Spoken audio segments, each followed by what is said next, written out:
And you've just heard Ready or Not by Alannah Moar, and I'm delighted to be joined by Alannah now. Hello.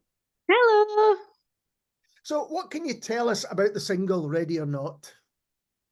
Um, a few things actually.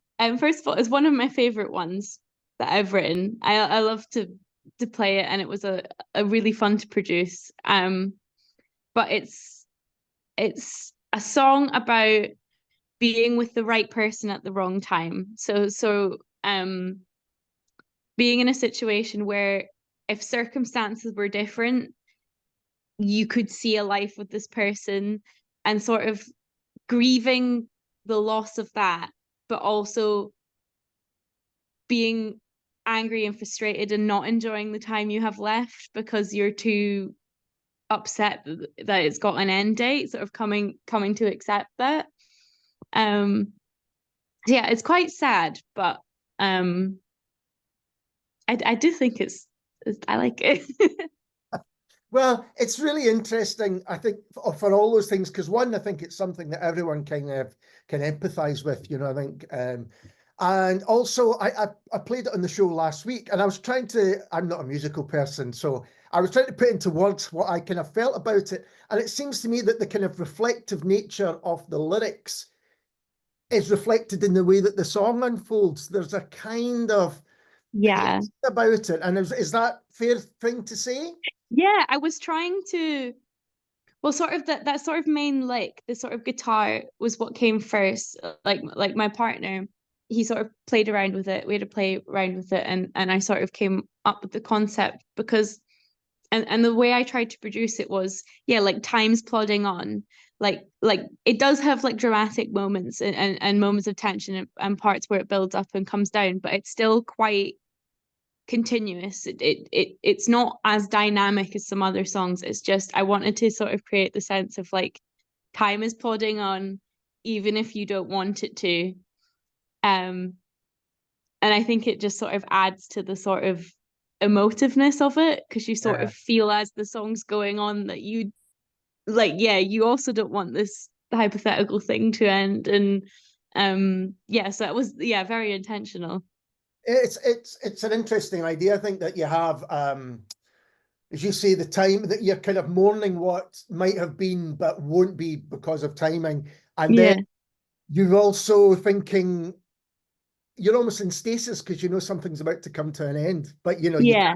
you can't just, well, you might, some people might just go, right, that's it for, but there's a still, Yeah. you still have to go through certain things. Yeah, well, it was sort of based off one of my past. So I've been in a relationship for a very, very long time. So I sort of use, but I find it generally more interesting to write about stuff that's a bit more complex. And I feel like breakups and the sort of tension in relationships is more interesting to write about than when things are just all smooth. Um, and it was one of my pals. It was his relationship, and sort of the sort of denial of it. He was sort of because she was a bit older than him and she was pursuing her dream and he was pursuing his, and they were in different places. And it was the sort of fact that this they couldn't reconcile that. They couldn't compromise because it would be giving up a part of themselves to compromise. Yeah. Um, and it took him so not so long, but yeah, just sort of like everyone, including him, could see it was coming, but also they'd been together so long and they still loved each other. And the sort of fact that they couldn't see each other all the time, which was, I sort of tried to capture in the line of like, to have you far away, to lose you close to me, sort of like, yeah, finding it difficult because you're living without that person physically for this duration, just sort of really not wanting to quite give up on it yet, but also kind of knowing, yeah, sort of the limbo of being stuck between like knowing it's going to end, but also really not wanting it to. Yeah, it's a really beautiful kind of evocation of what's quite a complex time in people's lives. I think that's something that great music and great songs can do, kind of get to the essence of, what it might take a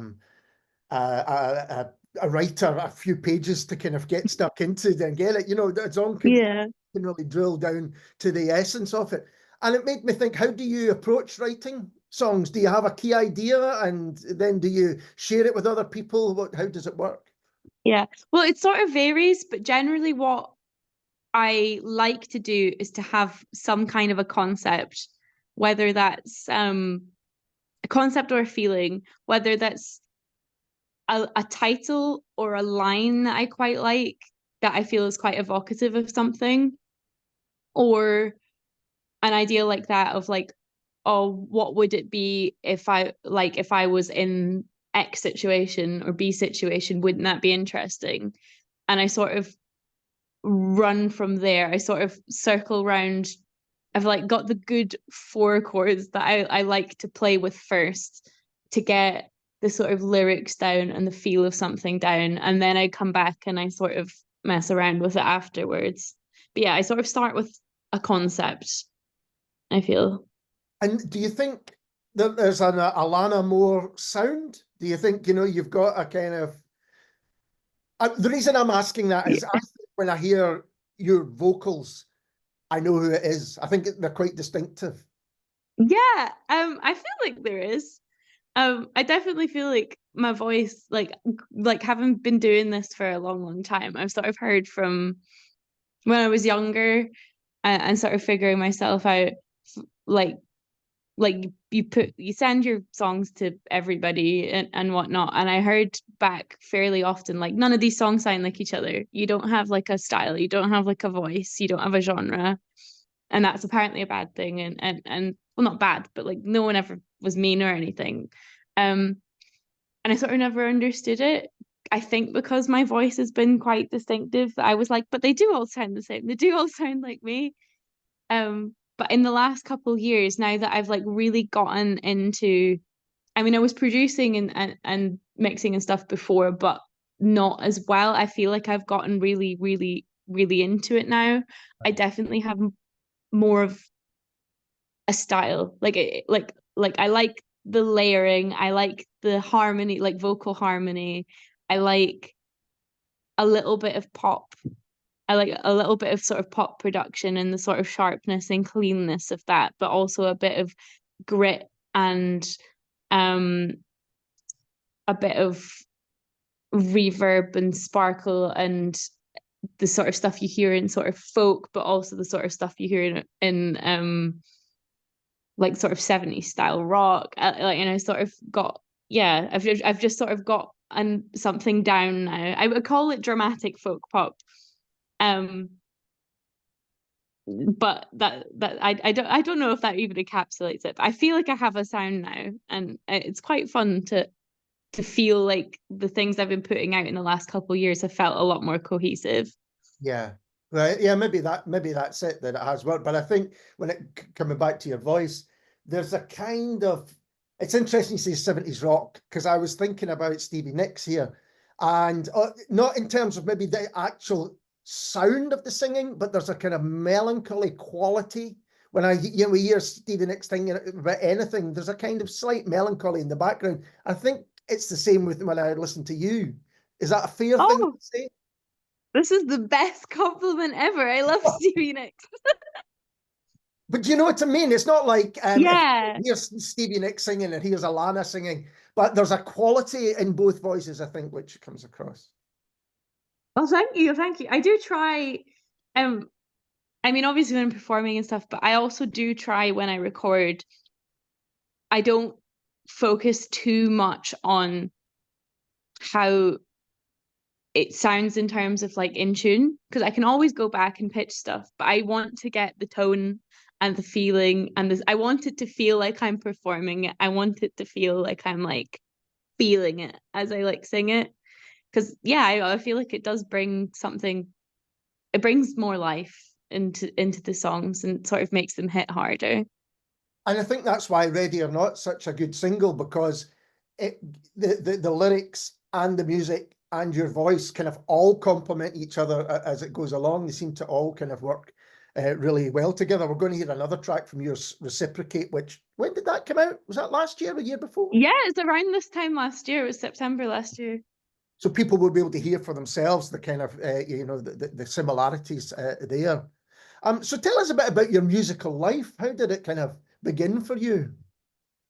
So I started when I was, I think properly when I was 14. I'd always been like in choir, and like I'd been learning violin from when I was like 7. Not that I've tried with all my might to get out of it. Thank God I didn't quit. But I just sort of like I would be so much better at violin if I actually practiced. I'm so annoyed. Like I managed to like get quite far considering I literally never practiced. Um, but yeah, I'd always been in choir and I'd always liked singing, and but I was quite creative. I loved art and I loved drama, and I just sort of threw them all together. And then when I was like 14, I had my first like breakup, if you can call it that at that age. And I don't know, something inspired me to just like write a song, and then I played it in my music class, and it got like a really good reception that I hadn't been expecting. And there was just something about that. I was like, this is me.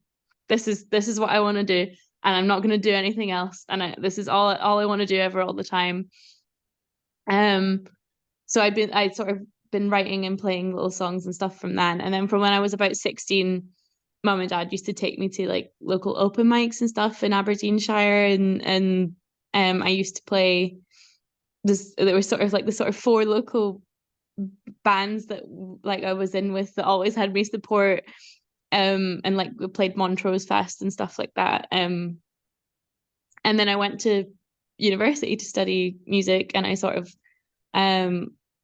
it was composition specifically, so I learned more about the production side and the recording side, and a bit of the business side as well. And yeah, I've just been gigging about, and I've just been continually working on it, to be honest. But yeah, that's the synopsis, I guess.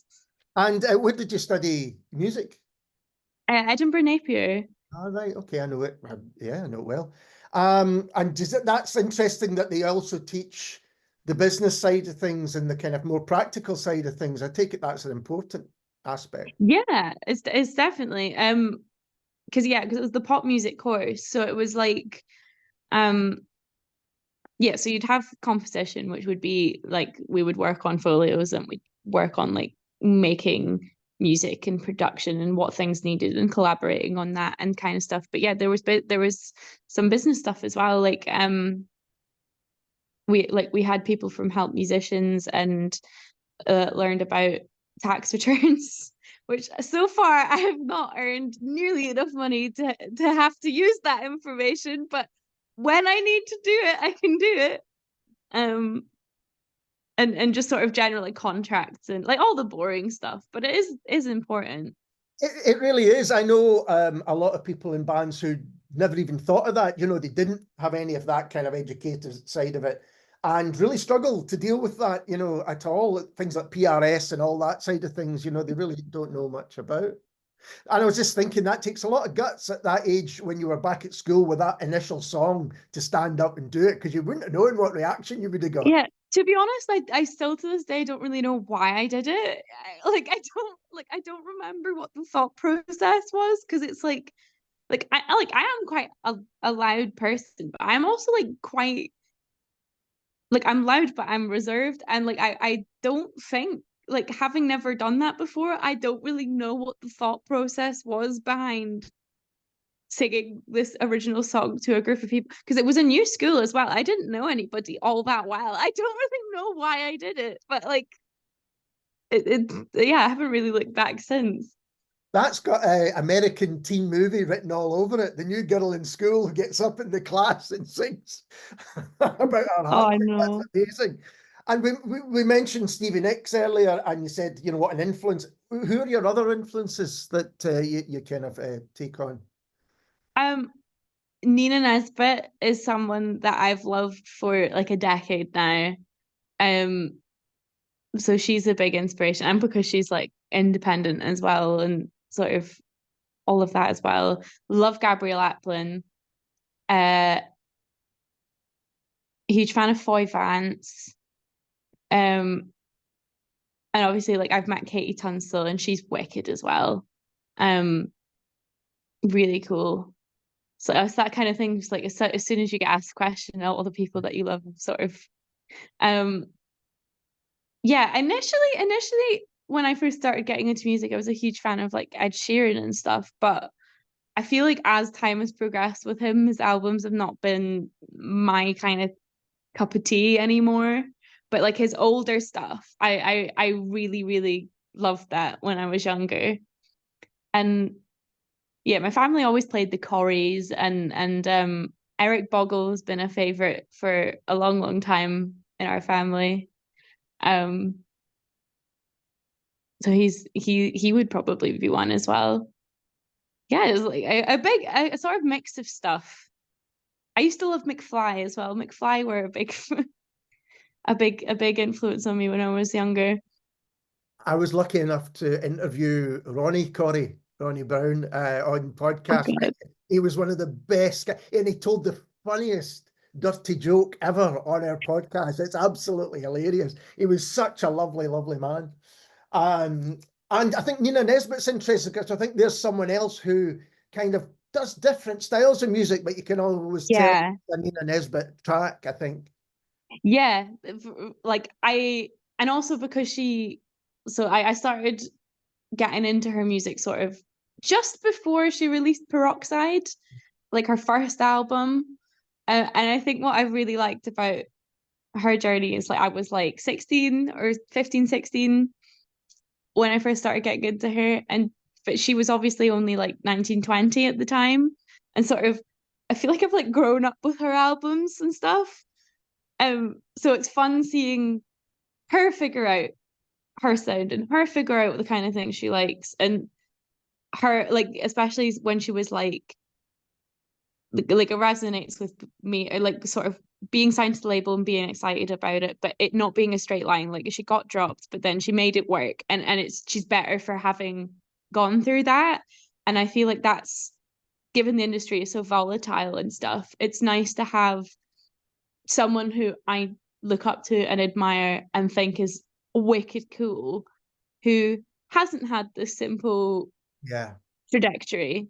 Um, because it's really easy. It's really easy when this is the thing you want to do to just sort of hate yourself for not being bigger, for not being more famous, for not having more streams, for not having more gigs, for having an opportunity but not making the most of it. And I feel like you need people who have had, like, people to look up to who have not had this big, easy time of it. To sort of remind yourself that it's like it's different for everyone. Um, so you don't need to put so much pressure on yourself. Yeah. And Nina's most recent music is as good as anything she's ever done. She still makes amazing music. It's definitely, I feel like I'm really excited for it because the songs that she's released so far, and I feel like they're some of her best ones. Yeah, I agree. I really agree. And playing live, are there any plans you've got coming up to play live that you can talk I about? do, but I've not, but they've not been formalized, so Okay. I can't quite say. But I do have plans. Okay, well, when they are formalized, let me know and I'll let the listeners know as well. I mean, that's something that you really enjoy, is it, playing Oh live? man, especially recently. I feel like now that I've got a band and a setup that I love, like we started playing with the backing tracks with a live band, and it makes so much sense, and I have so much fun bouncing around and performing, and oh, I love it. I love it. And what about attending live gigs? Is that something that you like to do as well? Um, I do love to do it.